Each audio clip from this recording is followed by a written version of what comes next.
I'm at my buddy Nick's place, and he's let me do a little video for everybody on his museum. And he has stuff for days, and everything has a story of who, what, where, when. So I just want to share this with everybody. And there's so much stuff here, I'm not going to get it all on video. I made 300 of these little heritage specials. 81. I've never even owned one of them. That's how rare it is. Everybody wants too much money for them whenever I see them. Got some early Indians here.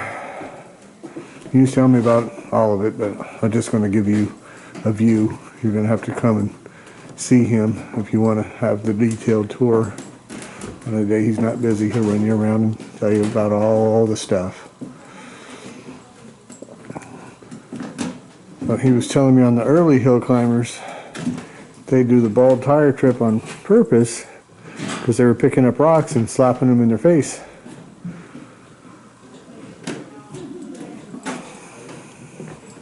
Real CAC. Yep.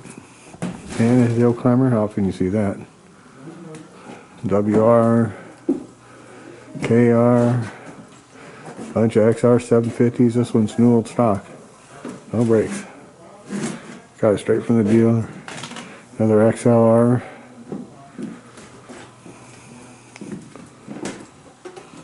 And this is just a small taste of what he's got. Small taste. 33 is a really rare bike. Had a chance at original paint once, and I didn't want to spend the $15,000 it was going to take to own that bike. It was a lot of money back then. Camden, New Jersey police bike. That's this little Excelsior here. He was showing me it's still got the original writing with the instructions right here. So it's the original instructions. I like that. Some cool Sportsters. Another K model. Somebody's calling, of course.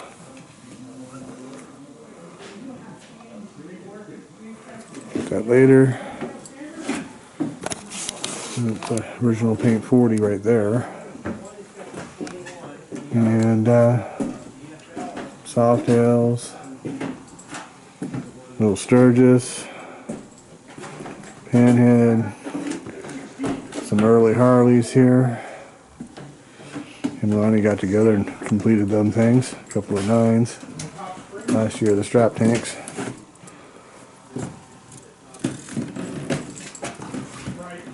And Panhead Survivor, 55.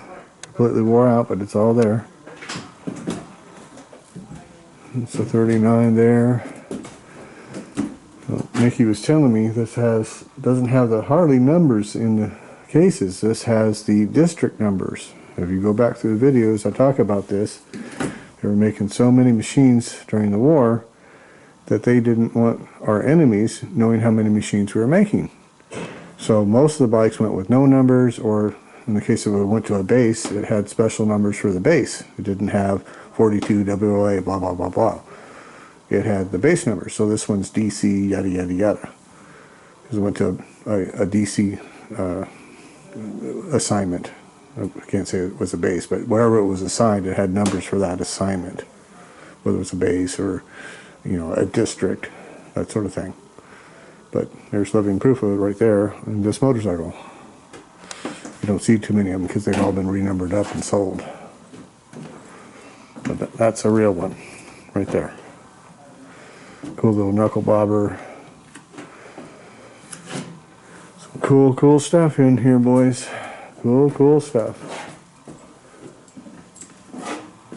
So if you ever get over to New Jersey, look at Nick Cycle and come and see the tour. Old friend of mine.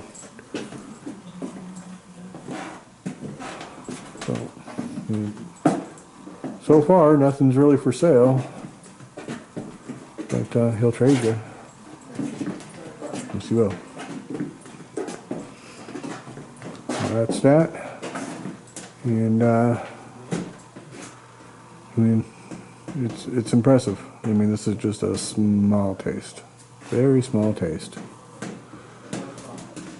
Very cool to have this amount of really neat machines together. Very, very, very cool.